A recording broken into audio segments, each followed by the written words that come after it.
क्या आपने कभी सोचा है कि चाहे आप कितनी भी मेहनत कर लें, पैसा आपके पास क्यों नहीं टिकता? क्या यह आपकी किस्मत है या इसमें कोई गहरी वजह छिपी है? आज मैं आपको गौतम बुद्ध की एक ऐसी रहस्यमय कहानी सुनाने वाला हूँ जो न केवल आपकी इस समस्या का समाधान करेगी बल्कि आपके जीवन को बदल कर रख देगी। लेकिन ध्यान रहे, कहानी के अंत में ऐसा मोड़ आएगा जो आपको सोचने पर मजबूर कर देगा। तो क्या आप तैयार हैं? बहुत समय पहले की बात है। गौतम बुद्ध अपने शिष्यों के साथ एक गांव पहुंचे।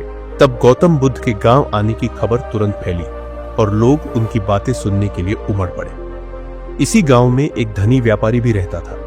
वह कड़ी मेहनत करता था, उसके व्यापार में लाभ भी होता था, लेकिन वह हमेशा परेशान रहता था। उसके मन में एक सवाल बार बार उठता, मैं इतना कमाता हूं फिर भी मेरे पास पैसा क्यों नहीं रुकता? वह इस समस्या से परेशान हो चुका था।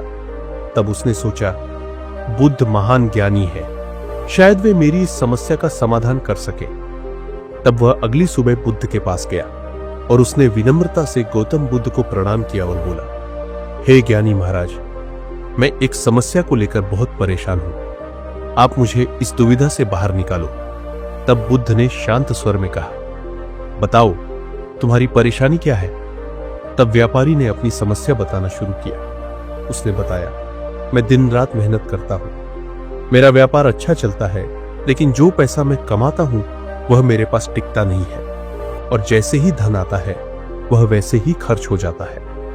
कृपया मुझे बताइए इसका क्या कारण है और मैं इसे कैसे रोक सकता हूं? तब बुद्ध ने शांत स्वर में जवाब दिया, पैसा क्यों नहीं रुकता?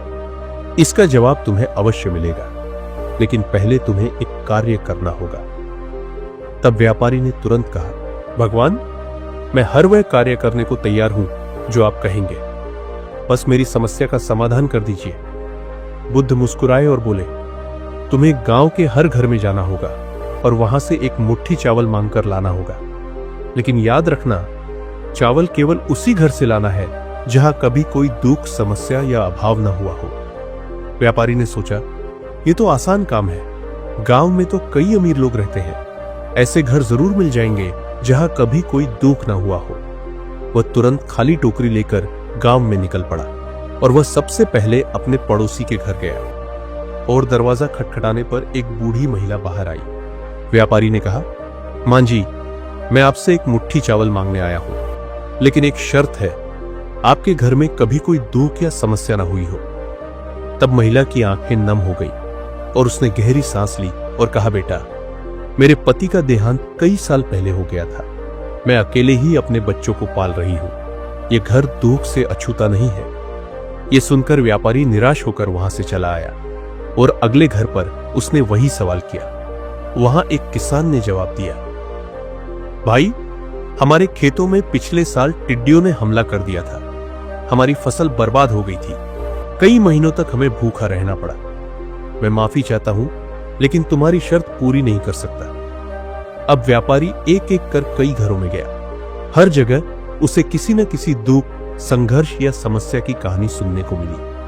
किसी ने गरीबी झेली थी, तो किसी ने अपने प्रियजनों को खो दिया था और किसी का व्यापार डूब गया था। अब धीरे धीरे दिन ढलने लगा था और व्यापारी भी थक हार और निराश हो चुका था।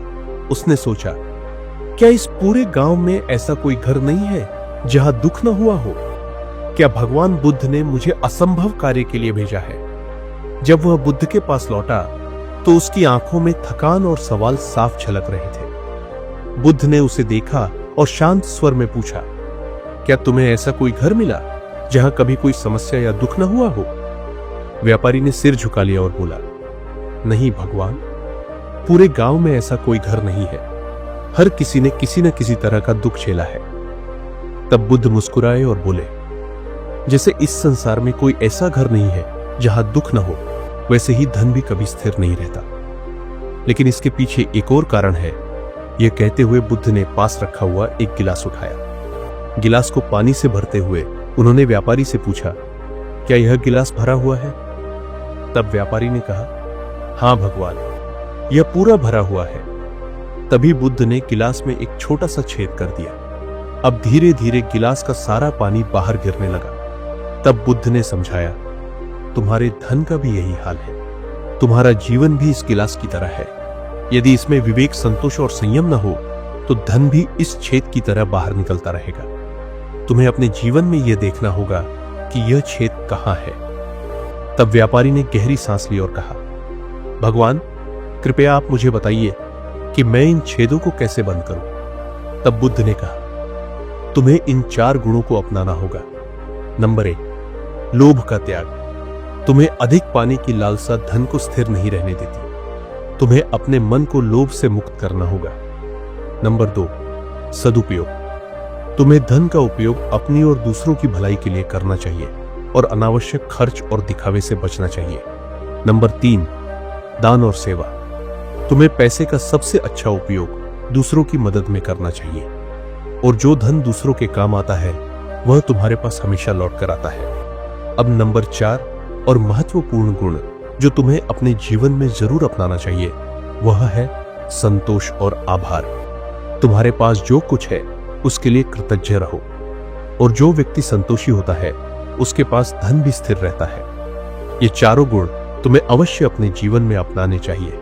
ये सारी बातें व्यापारी ने गहराई से समझा और उनको प्रणाम करते हुए कहा, भगवान, आपने मेरी आंखें खोल दी। अब मैं अपने धन का विवेकपूर्ण उपयोग करूंगा। मैं लालच और दिखावे से बचकर संतोष और सेवा का जीवन जीऊंगा। तब बुद्ध ने मुस्कुराते हुए कहा, याद रखो, धन स्वयं में न अच्छा है न ही बुरा। यह तुम्हारे व्यवहार और दृष्टिकोण पर निर्भर करता है। यदि तुम इसे सही तरीके से संभालोगे तो यह तुम्हारे पास टिकेगा, अन्यथा यह रेत की तरह फिसल जाएगा। तो इस कहानी से हमें यह सीखने को मिलता है कि पैसा तभी हमारे पास टिकता है जब हम इसे विवेकपूर्ण तरीके से संभालते हैं। लोभ से बचना, सही जगह निवेश करना, संतोष रखना और दूसरों की सेवा में धन का उपयोग करना ही धन को स्थिर रखने का मार्ग है। याद रखें, धन का सही उपयोग ही जीवन की सच्ची समृद्धि है। अगर आपको यह कहानी पसंद आई हो और आप ऐसी ही और ज्ञानवर्धक और प्रेरणादायक कहानियां सुनना चाहते हैं तो हमारे चैनल को सब्सक्राइब करें, वीडियो को लाइक करें और अपनी राय कमेंट्स में जरूर बताएं। आपके समर्थन से हमें और बेहतर कहानियां लाने की प्रेरणा मिलती है। धन्यवाद।